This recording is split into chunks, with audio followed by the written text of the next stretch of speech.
આ હું ખાલી 1 પાવડું તેલ લઉં છું। 1 પાવડું તેલ લીધું છે।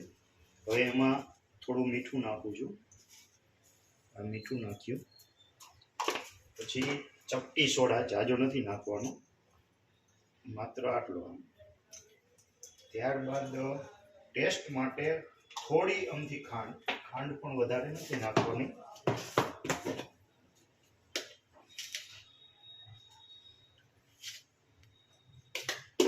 હવે એમાં આપણે એડ કરશું ચણાનું બેસન।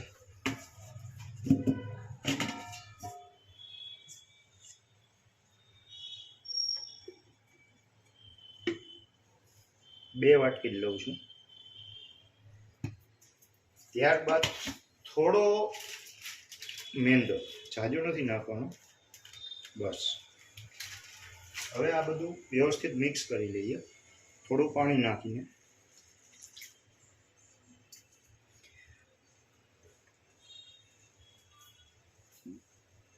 એમાં હું એડ કરું છું મરચા આદુનું પાણી, થોડું ગાળી લેવાનું છે। મેં વ્યવસ્થિત ખાંડી લીધું હતું।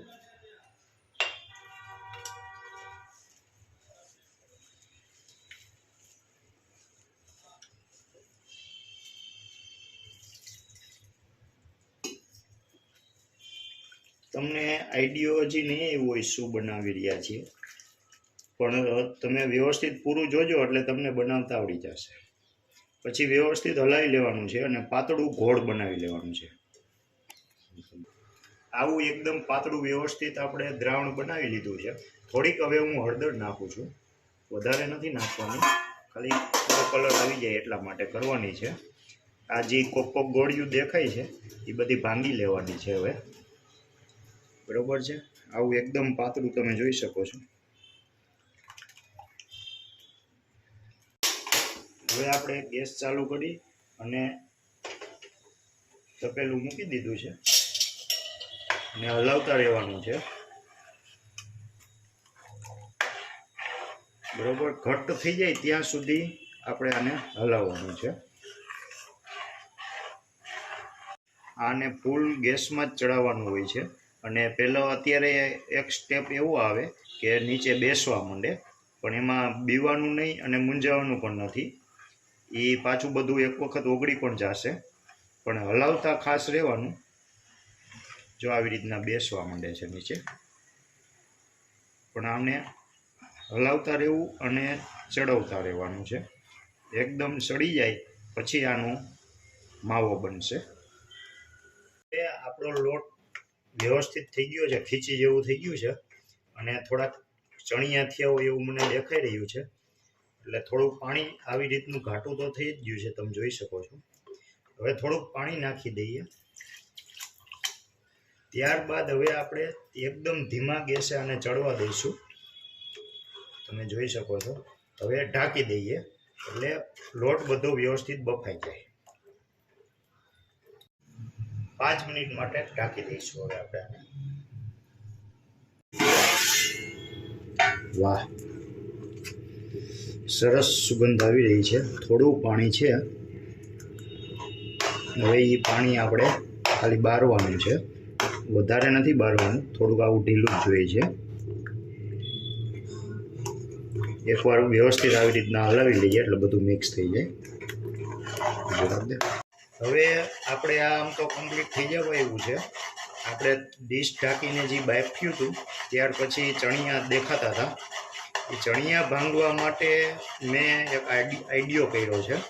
એ આઈડિયો જે કરેલો છે એ હું હવે તમને છેલ્લે કહીશ, પણ તમારાથી પહેલી વખત જો ન બને તો થોડું થોડું ટ્રાય કરજો, 2-3 વખત ટ્રાય કર્યા પછી બનાવજો। એ ચણિયા ભાંગવાની એક ટ્રીક છે, સિક્રેટ ટ્રીક છે આમ તો, એ હું તમને છેલ્લે કહીશ। ત્યાર પછી હવે આવી રીતના હલાવતા રહેવાનું છે। આમ તો સરસ થઈ ગયું છે, પણ હજી મને શંકા છે એટલે થોડું હું પકાવું છું। હાલો, આપણું હવે આ મટીરિયલ કમ્પ્લીટ રેડી જ છે। હવે એકવાર ટ્રાય કરી લઈએ, નકર પછી થોડું પાણી બારશું, જોકે જરૂર નથી। હવે વ્યવસ્થિત ઘાટું અને પાતળું જે ગણાય હોય રબડી જેવું એકદમ હાઈ ક્લાસ બની ગયું છે. તો હવે આપણે આને ઉતારી લઈએ, બરોબર ને. હવે આપણે આવી રીતના આપણી પાસે બીજું કંઈ સાધન ન હોય એટલે ડીશ જે થાળી હોય છે એમાં ઊંધી સાઈડ આવી રીતના પાથરી દેવાનું છે. આપણે ઢોસા બનાવતા હોય એ રીતે. થોડું ઘટ્યું છે, હજી હું નાખું છું. બહુ પાતળું પણ નહીં અને જાડું પણ નહીં, માપનું આવી રીતનું પડ બનાવવાનું છે. એ તમે જોઈ શકશો.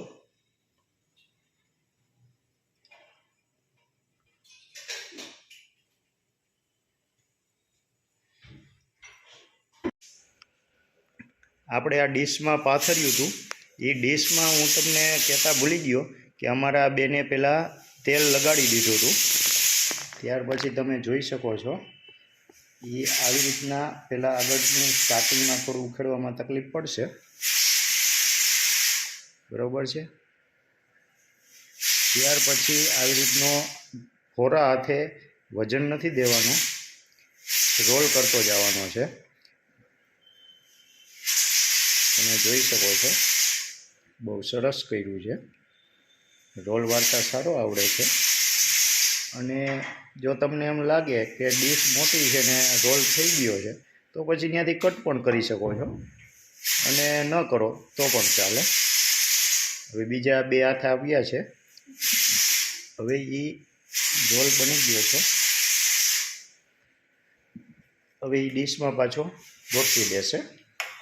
આ ડીશમાં પહેલાં રાખી દો, પછી એમાં રાખો.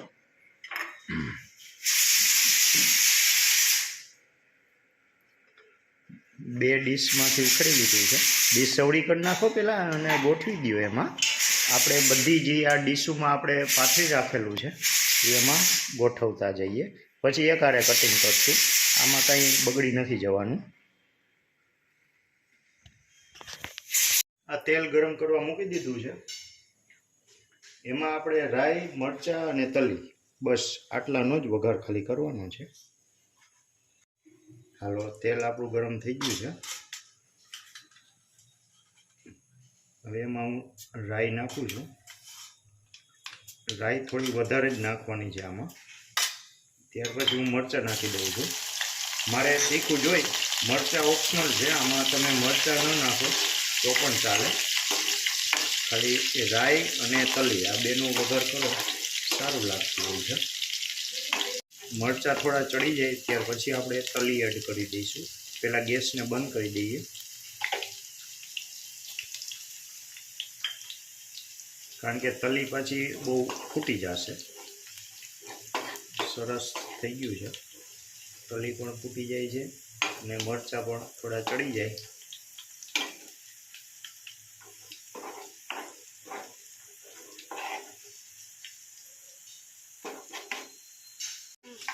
ત્યારબાદ હું થોડી હળદર એડ કરી દઉં છું,